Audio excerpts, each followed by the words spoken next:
السلام عليكم يا جماعة الخير، كيف الحال؟ اخباركم؟ عساكم مرتاحين؟ شو مسوين؟ ايش معدلين؟ عساكم في افضل حال. اولا والله انك منور هذا الفيديو، هذا اول شيء. ثاني شيء ما ابغى اطول هذا الفيديو واخليه موضوع حزين، ولكن ابغى كذا كلمة من خاطر قبل ما يصير هذا كله. يا جماعة الخير شكرا، والله شكرا، لا صدق شكرا. كمية الانجازات اللي احنا صنعناها مر علينا واحنا بالسوشيال ميديا تقريبا 3 سنوات الى الحين، تقريبا 3 سنوات ورب الكعبة. حاب اقول شكرا، كل انجاز سويناه، كل تقدم احنا تقدمناه. 15,000 مشترك ورب الكعبة، انه مرة مو عدد قليل. 15,000 شخص كان يتابعني يا رجل، والله شكرا ورب الكعبة شكرا. انتوا علمتوني وانا علمتكم، انتوا افدتوني وانا افدتكم، اسعدتوني وانا اسعدتكم، طورتوني، وحرفيا ما بنكر ورب الكعبة اي جميل. الشخصية اللي انا طلعت بيها الحين والشخصية اللي انا اصبحت عليه ورب الكعبة لولا الله سبحانه وتعالى ثم انتم ما كان راح يكون كيس واصل لهذا المواصل. ما حاب اطولها يا جماعة الخير ورب الكعبة، ما حاب اطولها يا جماعة الخير. قبل ما اسكر هذا الكاميرا لاخر مرة، شكرا على الدعم، شكرا على التشجيع، شكرا على وجودكم حولي، شكرا على وجودكم حولي لما ما كان احد جنبي، شكرا على كل كلمة قلتوها ورب الكعبة، كل كلمة كانت تحفزني، كل كلمة كانت تدعمني ورب الكعبة، مرة شكرا يا جماعة الخير. دائما في كل نهاية فيديو انا انزل دائما اقول جملة، كل بداية نهاية، وهذا بتكون نهاية الفيديو. ولكن اليوم يا جماعة الخير ما راح تكون نهاية فيديو باذن الله،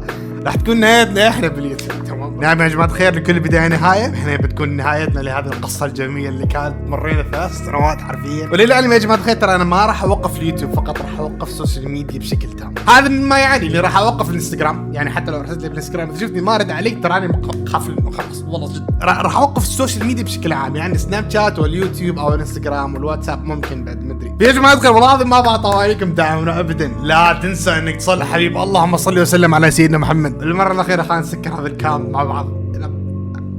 ها أبلغ